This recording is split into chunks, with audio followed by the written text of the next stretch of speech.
The morning sun cast long shadows across the metallic surface of the small spacecraft, hidden behind the moon. Inside, Dr. Gray adjusted his observation equipment, while Dr. Blue reviewed their mission parameters one last time.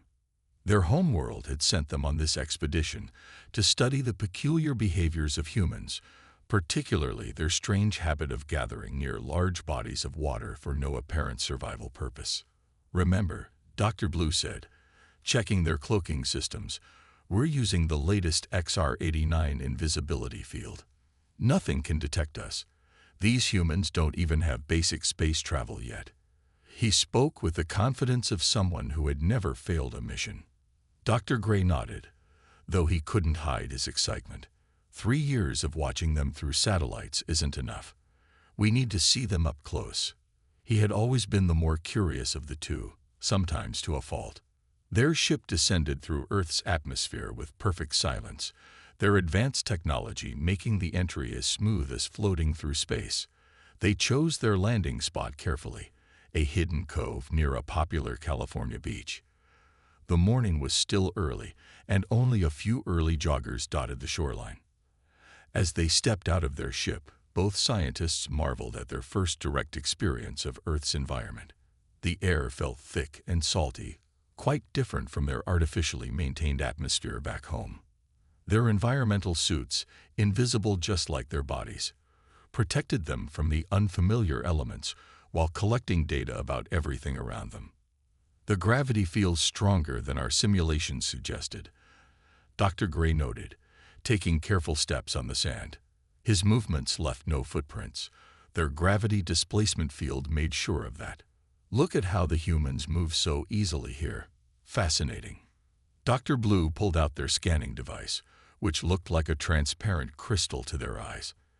"I'm picking up hundreds of approaching life forms. The humans typically begin their recreational activities when their star reaches this position in the sky." They watched as the beach slowly came to life. Cars filled the parking lots, and humans of all sizes began spreading out across the sand. Some carried large bags, others held boards of various sizes, and many wore very little clothing, a detail that had confused their research team for years. "Look at that group there," Dr. Gray whispered, although no human could hear them through their cloaking field. He pointed at a family setting up what they had learned was called a beach umbrella. "They're creating artificial shade when there are perfectly good shaded areas just behind them. Why?" Dr. Blue recorded everything with their crystal scanner, and observed how they willingly exposed their skin to solar radiation. "Our previous studies suggest they know it's harmful, yet they still do it. Some even apply substances to their bodies first." Their observations continued as the beach got busier. They watched children building structures out of sand, only to have the structures destroyed by waves, after which the children would laugh and build them again. They observed humans entering the water despite its cold temperature, and others lying perfectly still on towels for hours. "This requires closer observation," Dr. Gray decided, moving nearer to a group of teenagers playing with a round object, throwing it back and forth across the sand. Their social interactions seem to have no practical purpose, yet they display all signs of enjoying themselves. "Be careful," Dr. Blue warned. "Remember protocol. We may be invisible, but we should maintain a safe distance." But Dr. Gray was too fascinated. He moved even closer, watching as the teenagers jumped and ran, their movements full of energy that seemed to have no purpose except pleasure, a concept that still puzzled their species. Unknown to both aliens, their movement through the air was causing subtle distortions, barely noticeable, but present nonetheless. Their cloaking technology had been tested extensively in their homeworld's atmosphere, but Earth's different composition of gases created tiny imperfections in their invisibility field. These imperfections were so small that most humans would never notice them. Most humans, but not all. In the distance, a man reading a physics book looked up, his eyes narrowing as he noticed something odd in the air near the teenagers. Something that shouldn't be there. Something that bent the light in ways that defied natural law. The observers had no idea they were about to become the observed. The sun climbed higher in the sky as Dr. Gray and Dr. Blue continued their observations. By now, the beach had transformed into a bustling scene of human activity. The aliens moved carefully between groups of people, their invisible forms casting no shadows on the warm sand. "Look at this peculiar behavior," Dr. Gray said, stopping near a group of young humans applying sunscreen to each other's backs. They help each other protect their skin from radiation. The level of cooperation is remarkable. He made another note in his crystal recorder, fascinated by how humans seem to naturally help one another with such tasks. Dr. Blue was more interested in the surfers riding the waves. These humans willingly risked their safety on unstable boards in moving water. Yet their brain patterns show excitement rather than fear. He adjusted his sensors to better record the surfers' vital signs. Their heart rates are elevated, but they appear to be enjoying themselves. A small child ran straight through the space where Dr. Gray was standing, passing through the spot where he would have been if not for their advanced phase-shifting technology. The alien scientist jumped back, startled by the close call. "Careful," Dr. Blue warned. "Just because they can't touch us doesn't mean we should get careless." Nearby, a group of older humans were playing a game they called volleyball. The aliens watched in fascination as the players jumped, dove, and shouted, all in pursuit of keeping the simple ball from touching the sand. "Their recreational activities make no logical sense," Dr. Gray noted. "They expend enormous energy just to move a small object over a string suspended in the air. Yet look at their social bonding patterns. The activity seems to strengthen their group connections." They moved closer to the water's edge, where small humans were building sandcastles. One little girl had created an elaborate structure with shells decorating its walls. Her father helped her dig a moat around it, both laughing as the waves slowly filled it with water. "Document this," Dr. Gray said excitedly. "They create temporary art knowing the tide will destroy it. The process appears more important than the result." Meanwhile, Tom, the physics professor who had noticed the strange light distortions earlier, was now sitting up on his beach towel. He was pretending to read his book while actually watching the subtle movements of air that seemed to follow no natural pattern. His trained eye caught another shimmer, like heat waves, but moving against the wind. The aliens, unaware of his attention, continued their study. They passed by a group of friends sharing food from what humans called a picnic basket. The scents wafting through their sensors triggered dozens of chemical analysis readings. "Their eating rituals are fascinating," Dr. Blue observed. "They could consume nutrients individually, yet they make it a social event. And look, they're offering food to others who aren't part of their immediate group." Dr. Gray moved closer to examine the food, his curiosity getting the better of him again. His movement created a slight breeze that ruffled the corner of a nearby beach towel. A woman looked up, confused by the wind that seemed to come from nowhere on an otherwise calm day. The aliens spent the next hour documenting various human activities. Children chasing seagulls, teenagers taking selfies, older humans walking along the water's edge hand in hand, and families playing beach games together. "I think we've gathered enough data for today," Dr. Blue finally said. "We should return tomorrow for more observations." But Dr. Gray wasn't ready to leave. "Just a few more minutes. I want to observe this group playing with the throwing disc. Their coordination is remarkable." As they watched the frisbee players, neither alien noticed Tom taking photos with his phone, capturing the subtle distortions their presence created in the air. He had also started recording the pattern of strange breezes and light anomalies, noting how they moved with purpose rather than randomly. The observers remained unaware that their own technology was slowly betraying their presence, one shimmer at a time. Their advanced cloaking system, designed for their home world's atmosphere, was creating tiny imperfections in the beach's natural light patterns, imperfections that would soon lead to their discovery. Tom wasn't the kind of person who usually spent his Saturdays at the beach. He preferred his physics lab at the university, where equations and experiments made perfect sense. But today, his planned quiet reading time had turned into something far more interesting. He watched as another strange ripple moved through the air about 20 feet away. To anyone else, it might have looked like heat waves rising from the hot sand. But Tom knew better. Heat distortions didn't move in straight lines, and they certainly didn't stop and start with purpose. This defies every natural law of light refraction. He muttered to himself, carefully holding his phone at chest level while pretending to read texts. The screen showed subtle distortions that his eyes might have missed, like invisible shapes moving through the air.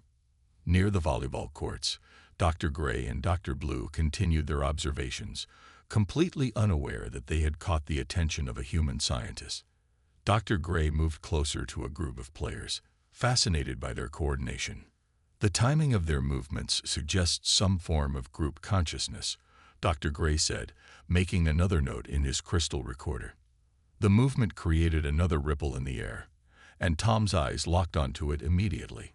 He started making quick calculations in his head. The distortions followed patterns similar to theoretical cloaking technology he'd read about in scientific journals. If something was bending light around itself, Tom thought, drawing small diagrams in the margin of his book, it would create exactly these kinds of anomalies in our atmosphere. He watched as a seagull flew through the space where he'd seen the distortion. For a split second, the bird's flight path wavered, as if it had passed through something denser than air. Tom quickly wrote down the time and location of the event. Dr. Blue, still focused on his research, turned to his partner.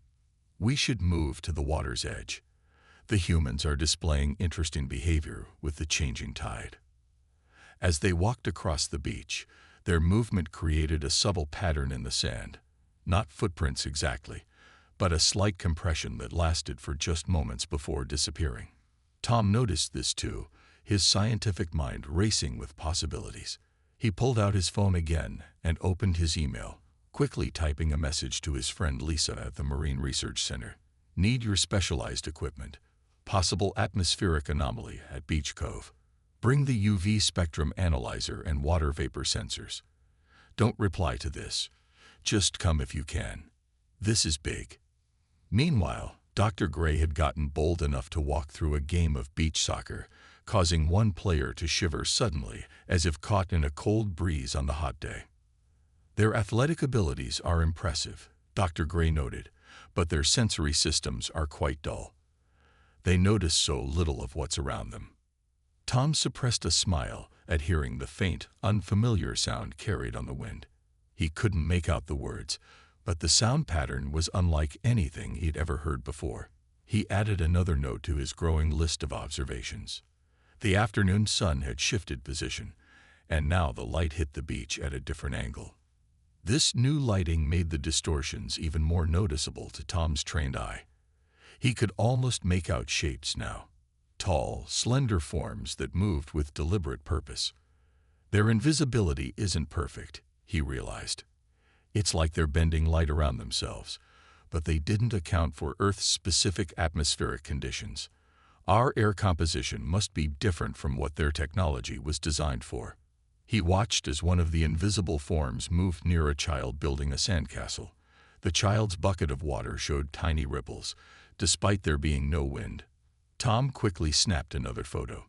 As the day went on, Tom's evidence continued to grow. What had started as a suspicious observation was turning into solid scientific proof.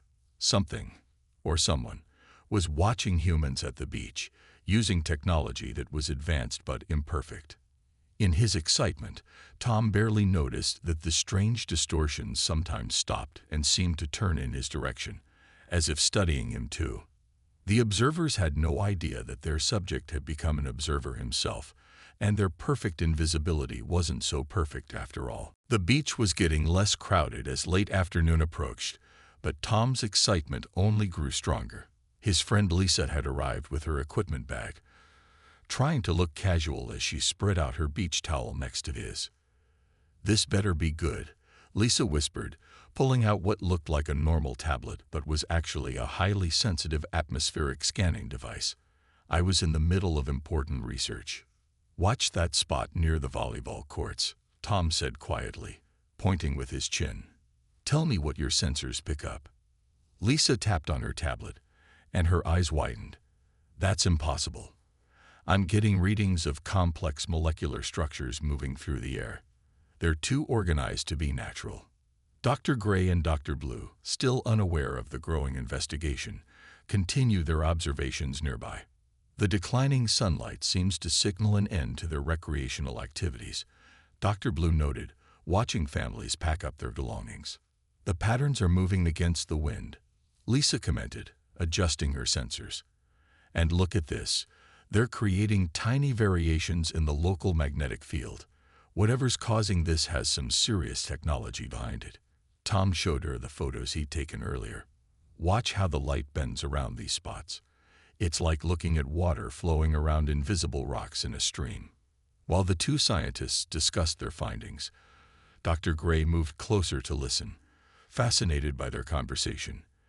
The alien didn't realize that his proximity was providing even better readings for their instruments. "The energy signature is unlike anything I've ever seen," Lisa said, trying to hide her excitement. "It's as if something is creating a bubble of altered spacetime, but the field isn't stable in our atmosphere. Look at these fluctuations." Tom nodded, adding more notes to his already full notebook. "Their cloaking technology seems to work by bending light around them, but they didn't account for Earth's specific atmospheric conditions. Our unique mix of nitrogen, oxygen, and other gases is causing tiny imperfections in their invisibility field." Dr. Blue suddenly noticed the instruments. "Gray, those humans are using scanning devices. We should maintain more distance." But it was too late. Lisa's equipment had already collected substantial data. She switched to her UV scanner and gasped softly. "Tom, look at this. In the ultraviolet spectrum, you can actually see their outlines. Whatever field they're using doesn't fully account for all wavelengths of light." Tom quickly started recording a video with his phone, using Lisa's UV filter attachment. Through the screen, they could see faint, humanoid shapes moving across the beach. The figures were tall and slender, with proportions slightly different from humans. "Their technology is incredible," Tom whispered, "but they made one crucial mistake. They assumed that masking visible light would be enough. They didn't consider that we might be able to detect other parts of the electromagnetic spectrum." Lisa pulled out another device, this one measuring atmospheric pressure. "There's more. They're creating tiny pressure differences as they move. It's minimal, but with sensitive enough equipment, you can track their movements perfectly." Dr. Gray and Dr. Blue, now more cautious, had moved further away, but the damage was done. The two human scientists had gathered enough evidence to prove beyond doubt that something extraordinary was happening at the beach. "Should we tell someone about this?" Lisa asked, still recording data. Tom thought for a moment. "Not yet. Look at their behavior patterns.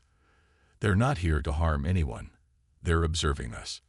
Like scientists, if we alert authorities, we'll scare them away and lose a chance to make first contact."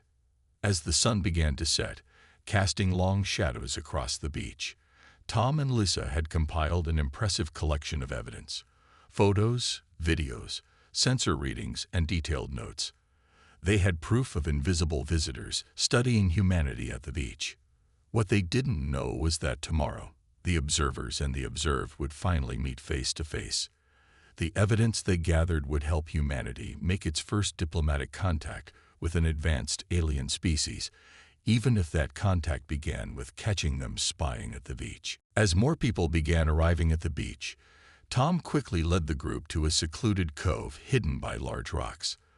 The morning sun cast long shadows as the two humans and two aliens faced each other, creating a scene that seemed straight out of a science fiction movie.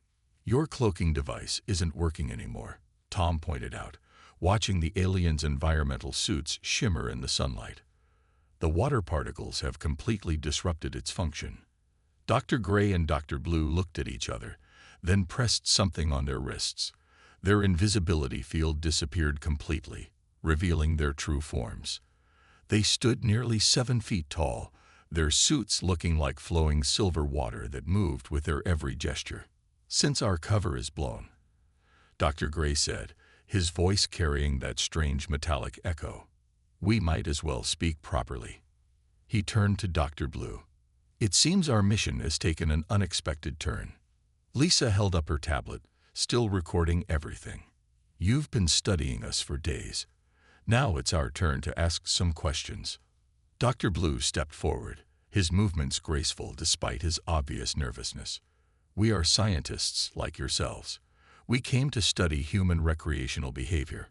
Our people have been watching Earth for years, but we never expected this."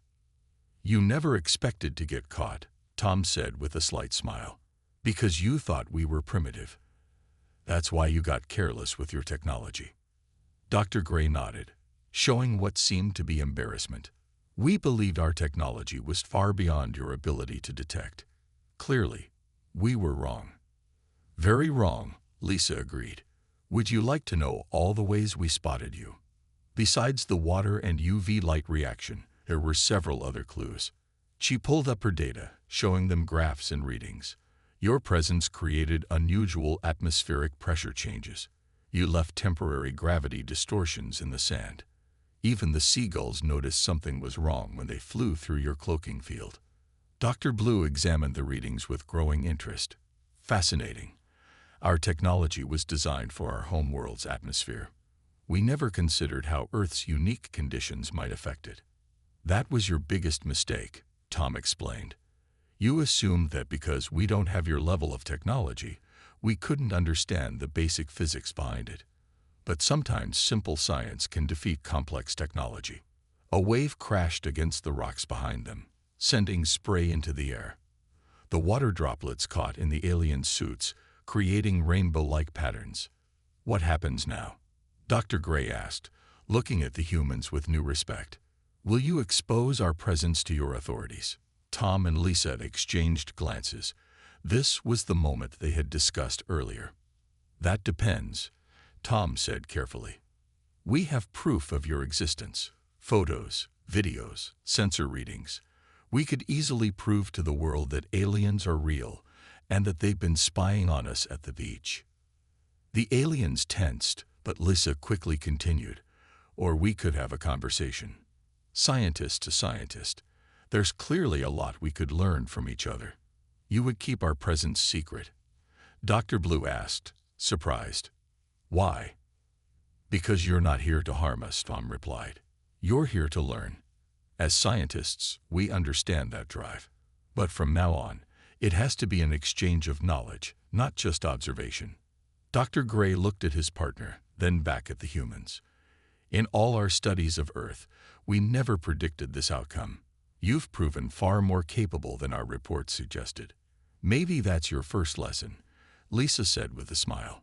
"Never underestimate humans, especially when we're curious about something." The sound of beachgoers in the distance reminded them that they needed to make a decision quickly. The confrontation had reached its crucial moment. Would this become a historic first contact between species, or would it end with exposure and chaos? The answer would depend on whether both sides could overcome their preconceptions and find common ground in their shared love of scientific discovery. Early the next morning, Tom and Lisa arrived at the beach before sunrise. They carried what looked like normal beach equipment, but hidden inside their bags was everything they needed to prove the existence of their invisible visitors. "Are you sure this will work?" Lisa asked, setting up what appeared to be a regular beach umbrella. In reality, it was lined with tiny UV sensors and mist sprayers. "Physics doesn't lie," Tom replied, carefully arranging 4 small devices in a square pattern around their setup. "If they show up again, we'll be ready." The sun began to rise, painting the sky in shades of orange and pink. Right on schedule, they noticed the now familiar light distortions moving across the empty beach. Dr. Gray and Dr. Blue had returned for another day of observation, confident in their invisibility. "The beach is quite empty at this early hour," Dr. Blue noted. "Perhaps we chose the wrong time." "Let's move closer to those 2 humans," Dr. Gray suggested, pointing toward Tom and Lisa. They appeared to be setting up some kind of shelter structure. Tom pretended not to notice the light ripples approaching their area. He gave Lisa a subtle nod, and she pressed a button on her phone. Instantly, the modified beach umbrella released a fine mist of water droplets into the air. The effect was immediate. As the tiny water particles floated through the air, they created a pattern around the invisible forms of the aliens. The water droplets caught the morning sunlight, revealing two distinct humanoid shades. "Now," Tom whispered. Lisa activated the UV lights hidden in their beach bags. The combination of water mist and ultraviolet radiation made the aliens' cloaking field light up like a Christmas tree. Dr. Gray noticed it first. "Blue, something's wrong with our cloaking field. It's reacting strangely to these water particles." "Impossible," Dr. Blue replied, but even as he spoke, their invisibility was failing. The water droplets were clinging to their environmental suits, creating perfect outlines of their forms. Tom stood up slowly, holding his tablet that was recording everything. "I suppose you didn't account for how Earth's water molecules would interact with your cloaking technology," he said calmly, speaking directly to the shimmering shapes. The aliens froze. Dr. Blue immediately reached for their emergency transport device, but Dr. Gray held up a hand to stop him. "How?" Dr. Gray asked, his voice carrying the strange metallic quality that Tom and Lisa's instruments quickly recorded. Lisa stepped forward, holding up her atmospheric scanner.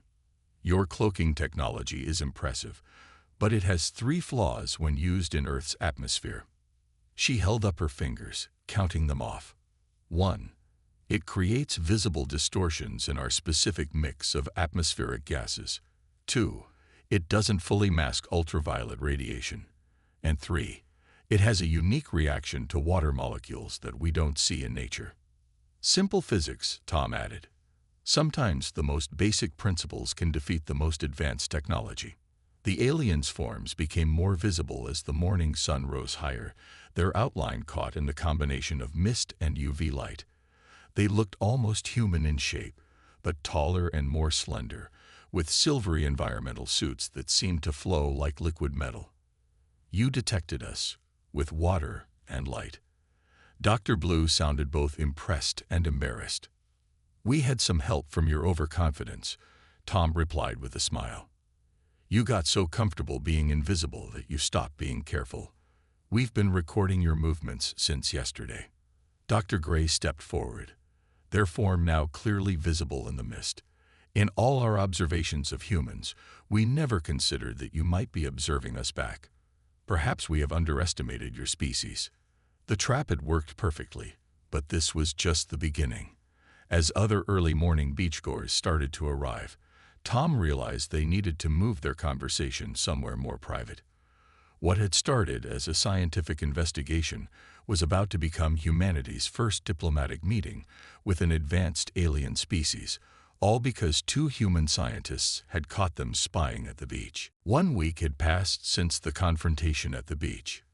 Tom and Lisa sat in her private research lab at the Marine Center, facing their 2 alien visitors. Dr. Gray and Dr. Blue had traded their environmental suits for more casual Earth clothing, though they still towered over their human hosts. "Your understanding of quantum physics is quite advanced," Dr. Gray said, examining the notes Tom had made about their cloaking technology. "Even if your technological development hasn't caught up yet, the theoretical framework is there. And your marine biology observations are fascinating," Lisa added, scrolling through the aliens' research data on her tablet. "Though I have to correct some of your assumptions about why humans enjoy swimming. It's not just for temperature regulation." Dr. Blue nodded, making notes in his crystal recorder. "We've learned more about humans in this week of open exchange than in 3 years of secret observation. Perhaps this is why our superiors were wrong about direct contact." The lab table between them was covered with both human and alien scientific instruments. They had spent the past week sharing knowledge, correcting misconceptions, and building an understanding between their species. "Your people really thought we spent time at beaches just to absorb solar radiation?" Tom asked, unable to hide his amusement. Didn't you notice everyone playing and laughing? We noticed, Dr. Gray replied, but we didn't understand. Joy as a motivation for activity wasn't something we considered.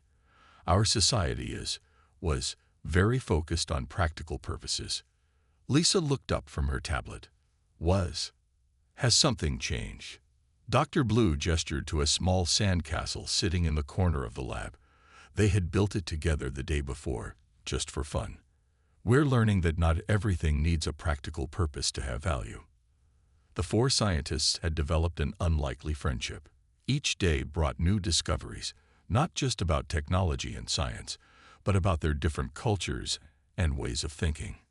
Our report back to the homeworld is going to be quite different from what they expected, Dr. Gray said, pulling out a small holographic projector. We were supposed to document human weaknesses. Instead, we'll be reporting on human strengths. Tom watched as the projector created a floating 3D image of their beach observation data, like our ability to spot invisible aliens with basic physics. Especially that, Dr. Blue agreed. Your species has something we hadn't counted on: creativity. You solve problems in ways we never consider.